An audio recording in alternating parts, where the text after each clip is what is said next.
Hello, class.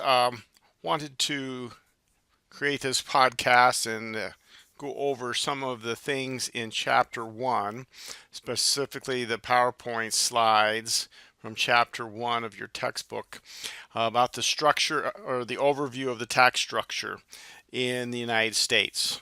So we're going to do that, and this should help explain some of the more difficult parts of this introduction material. So not everybody pays taxes, but the taxpayers we're going to deal with primarily are individuals this semester. We'll talk about corporations, partnerships, and S corporations towards the end, the last couple, 2 or 3 chapters of the textbook. So the overall way that we calculate is income is from all sources. We should take out of that, although most of the time with exempt income even, we report it on the tax return but we don't include it in our calculations. So basically you're putting it down and then taking it back out. That gives you gross income. Then you subtract your deductions. And this is the same for individuals and C corporations. So this gross income ignores those things that are or includes all the things listed here. But notice that this is not, the code doesn't define gross income. It says these are some possible things, but basically the tax law says that unless it is specifically excluded from your income, that anything that makes you more wealthy or better off is income. So it has to be said otherwise for it not to be. Those things that are specifically excluded from the tax law are under the tax law called exempt income or exclusions. That will be covered in Chapter 4 of our textbook, so we'll get more detail about that. And then we subtract the deductions to get taxable income.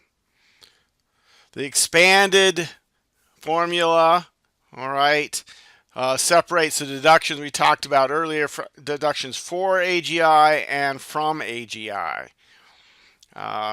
And because AGI is an important calculation, things that are for AGI are more, you might say, more important or more beneficial to the taxpayer than those that are from AGI.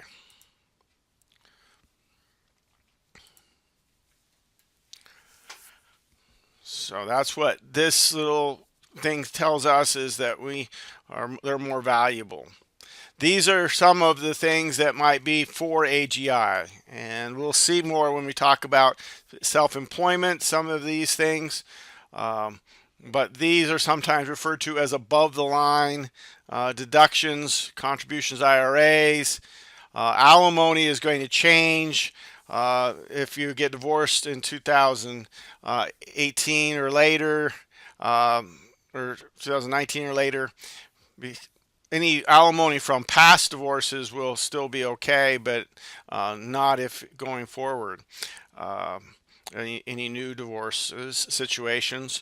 Moving expenses is limited for the new tax law to only those in the military. So that was a deduction in past years, but will not be for 2018 under the new tax law. All right. These are now listed on Schedule 1 to be attached to the 1040. So the whole Form 1040 has been changed for 2018. It's much shorter, and they've moved some of the detail to what we call to schedules. And Schedule 1 is going to be these deductions for AGI. So that's where you'll need to find that. After you get AGI, then you deduct those that are forced from AGI, and that is the greater of the taxpayer's total itemized deductions or standard deduction. Okay, so it's the greater of the two, and that's the thing to remember. So if you're looking at itemized deductions, you add up all the total of the itemized deductions, you compare it to the standard deduction. With the new standard deductions for 2018 is much higher, so there will be a lot fewer people that will itemize, meaning they won't have enough of these things listed there on the slide to be over the standard deduction. So many more people are going to use standard deduction than in the past. Now the standard deduction starts with a basic deduction that's based on your filing status and then adds if you are over 65 or blind. And blind is considered 2200 vision or worse. So filing status determines your standard deduction. That's why it's important. We have 5 filing statuses. Really 4 with qualified widower is a special one that really works the same way as married filing jointly. These 2 are your only choices if you're actually married on December 31st. Now there is some leeway a little bit. There is a official separation agreement. They can be considered divorced even though the divorce isn't final. But if you are married on December 31st of the year 2018, the year we're talking about, you are either married filing jointly or married filing separate. Those are your 2 choices.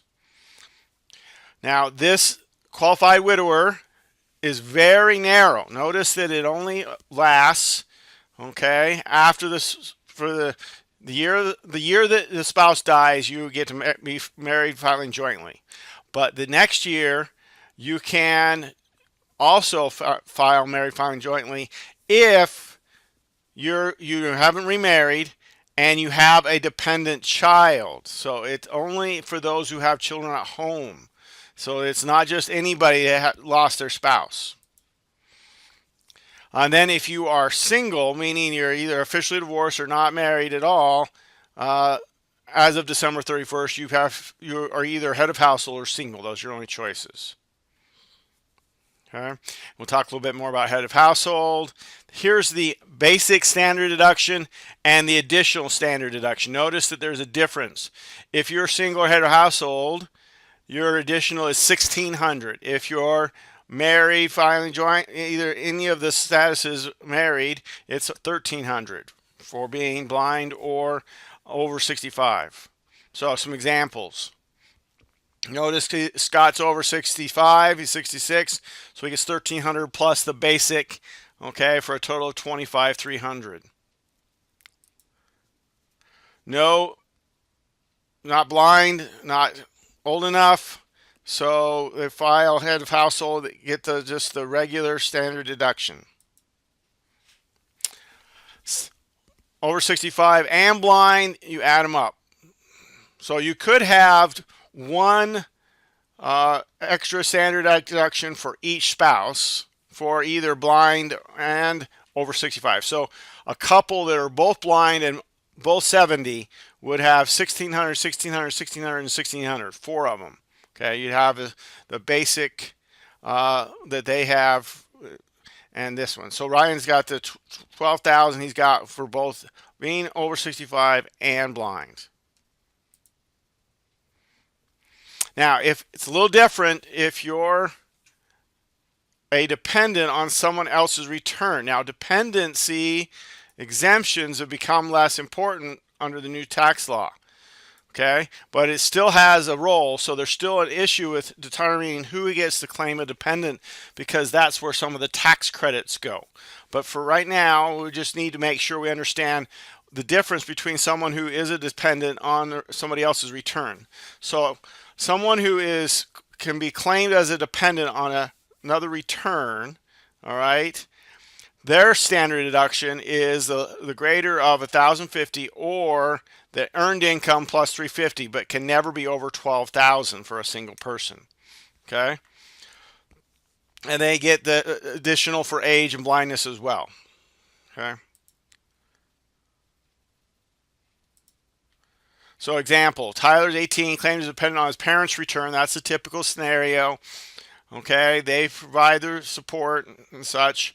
He has a job, earned $2,200. So his standard deduction is $2,200, his earned income plus the $350.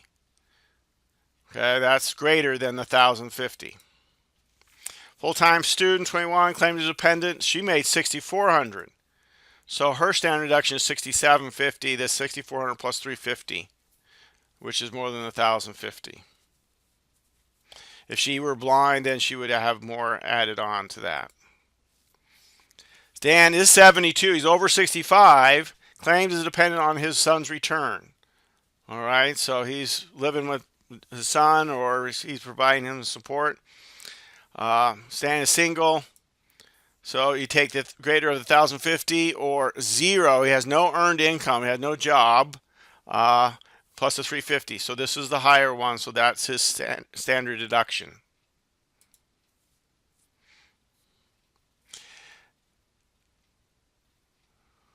Because forgot that he was over 65. He's 72. Then he gets to add this 600. So total standard deduction is 2,650. All right, so now we need to talk about exemptions, and we're going to do that on the next podcast. So